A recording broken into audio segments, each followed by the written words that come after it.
Now we'll solve an indeterminate truss using stiffness method. So while doing this problem, we'll have to understand some theories behind it. In case of frame or beam, we had possible dokeys of three at a particular point. But in case of truss, we have two dokeys possible in case in a point. So let's say for a point A here, the dock is possible is two. It can have horizontal movement like this, or it can have vertical movement like this. For every points, these are the possible two docks which is possible horizontal movement or vertical movement, but it cannot take any rotation because the joint of a truss is pin ended. So in this truss, the possible Dokis for A, B, C, and D is zero because it cannot move vertically or horizontally, but it can move vertically and horizontally at point E. So we'll have two Dokis, E1 and E2 at point E. E1 is for horizontal movement and E2 for vertical movement. We'll solve this problem directly. Before that, we'll discuss some theories behind it.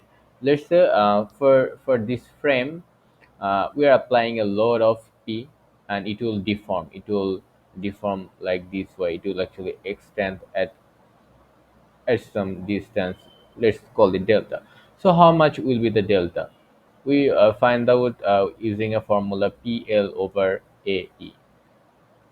Here, if the deformation or increment is 1 unit, the P will be AE over Ls. So the load needed for unit deformation or unit increment, we call that stiffness. Okay. Now for this member right over here, if we move it horizontally like this way, we call that E1 horizontal doki. For this doki, U1 will have forces induced on this member, and the force will occur axially. For the axial load, will have two components. One is horizontal component, one is vertical component. For we typically call it K11 and we call it K21. Isn't it K21 row 2 and হচ্ছে okay K21, and if it is has vertical movement, let's call it U2, it will generate internal forces on the members. It will have two another components, let's call it K12, and the vertical component we call it K22. So in case and how do we find it? How do we find it? This is important. K11 will be AE over L, the horizontal, the angle here which is theta, cosine square theta, and K21 will be equal to AE over L cosine theta sine theta.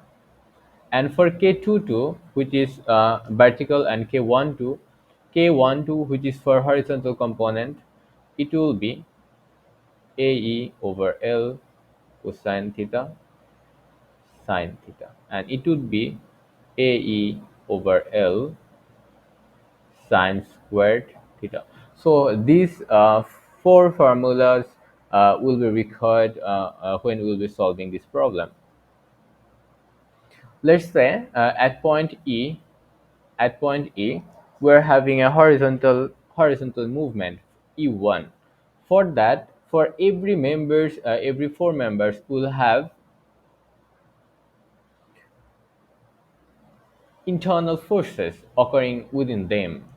And the internal forces will have two components. One is horizontal component, one is vertical component.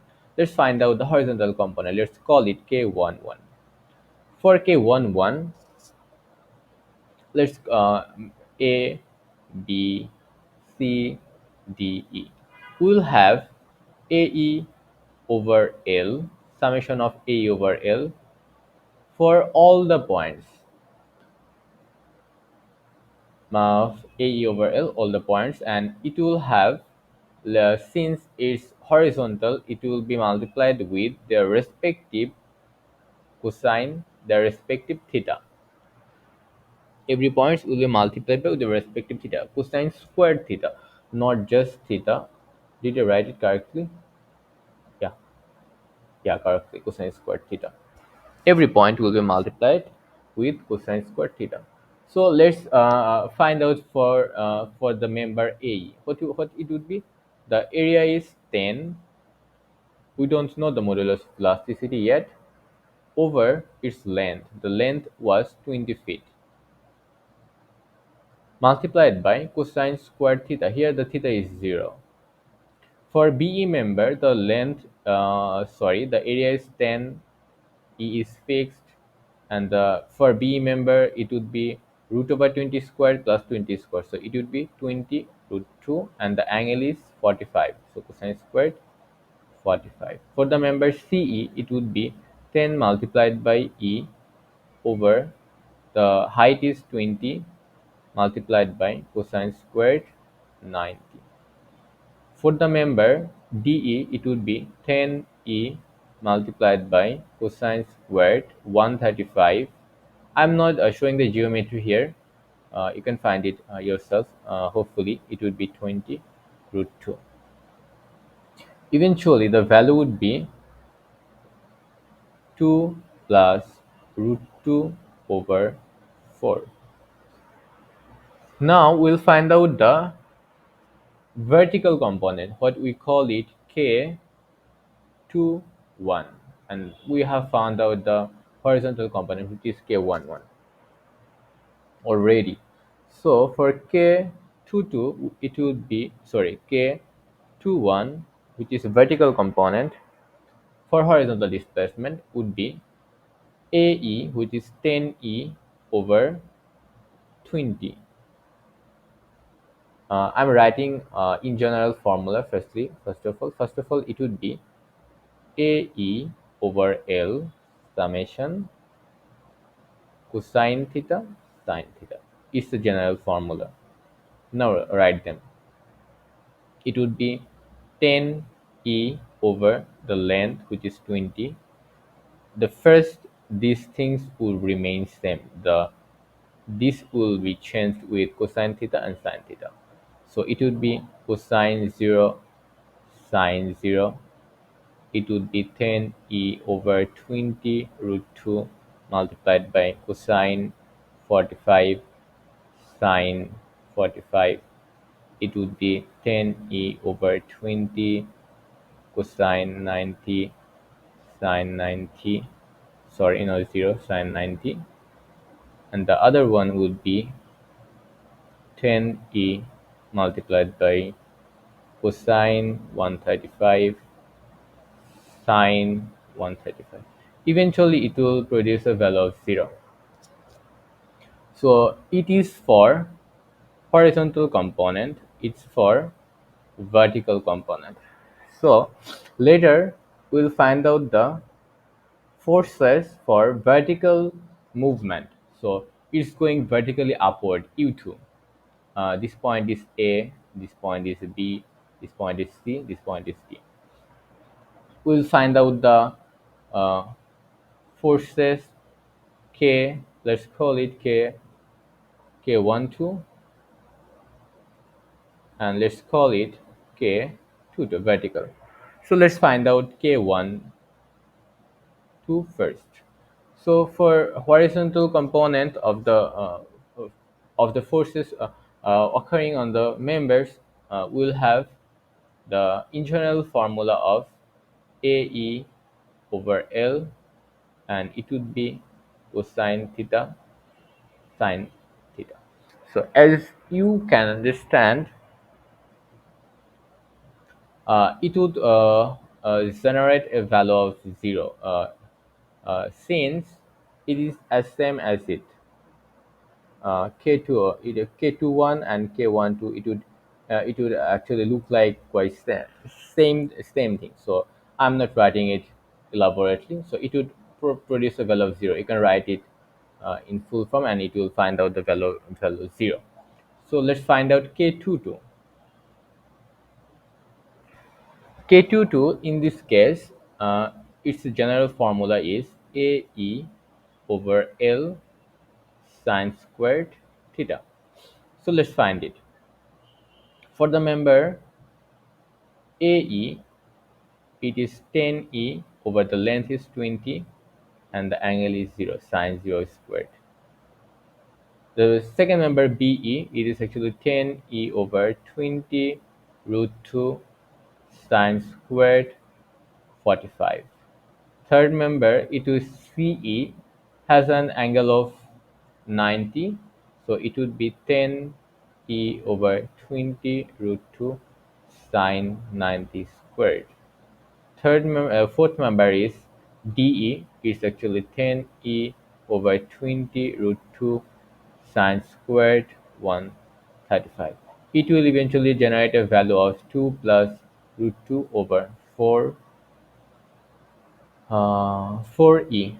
I have missed that. Did I miss it previously? Let's see.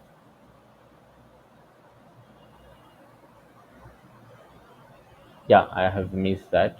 Unfortunately, it would be multiplied with E. So now the thing is, you need to find out the value of U1 and U2. How do you find it? The thing is, we are considering, we can solve it using matrix. I'm showing it. The matrix will be something like K U equals to P. Here K is the value we have found out, which is K 11, K 12. These are the horizontal components. This one is for horizontal component of stiffness for horizontal displacement. This one is horizontal component of stiffness for vertical movement. It is K21, it is K22. K21 is vertical component for horizontal movement. K22 is vertical component for vertical movement. And here will be the Doki, which is U1 and U2. And here are the external forces, which are horizontal forces was, if I can remember, the horizontal forces was 20 and vertical forces was 15, which was downward, hence it's minus 15. Since we know the value of k11, which is k11 is 2 plus root 2 over 4, and k12 is 0. K21 is K21 is K21 0? Yeah, K21 0, and K22 is 2 plus root 2 over 4, and it has a E with them, and you have U1 and U2, and you have the forces, which is 20 and minus 15. If you solve them, you will get a value of E1 is equal to something, I think 80. It will become a value of, yeah, 80 over 2 plus root 2 multiplied by 1 over E, and U2 is a value of minus 60 over 2 plus root 2 1 over E. So these are the dokis which are occurring. So now I will explain a bit what do we mean by this. We mean by this, actually, we are considering the forces external is equal to the forces internal, which are produced for the application of Doki. The external forces are, let's say for horizontal forces is 20, and the internal forces in horizontal way, it was only k11 had a value which is 2 plus root 2 over 4 multiplied by e, and it was for the Doki u1. So from here you can find out this value. Now let's come out for vertical. So vertical, it has a force of 15, and for vertical only these twos are occurring, and k21 is 0. If it had any value, I would multiply it with u I would multiply it with e1 and k22 with u2. Like the equation would be k21, which is vertical one, and it would be for e1, and k22, which is for e2, and it's something like that. And I would solve them. But here k21 is 0, so I'm not considering it. K22 is 2 plus root 2 over 4 and u2. So from here I can find out the value of u2. So you can solve it using matrix, or you can matrix form, or you can find it using the this equation: external forces is equal to internal forces. So after getting the dokis, how can you find out the bar forces?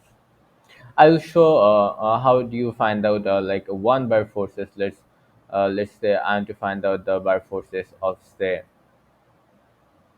a member BE, like this one. Let's say I want to find out the bar forces BE. For that, how do we apply our dokis to find out the bar forces? I'll explain the formula a bit.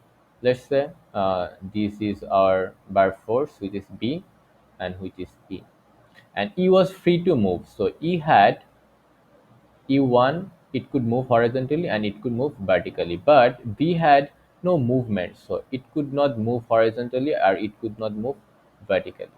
So keep it in mind. So when we are find out the bar forces of FBE, we will use the formula, which is the Doki at horizontal Doki at we call that EX, minus the Doki of B horizontal, and we would multiply it with cosine theta, plus the vertical Doki of point E, we call that, let's say, EY, and the vertical Doki of point B, we call that VY, and we'd multiply it with, if I'm not wrong, sine theta, and we would multiply the thing quantity with AE over L.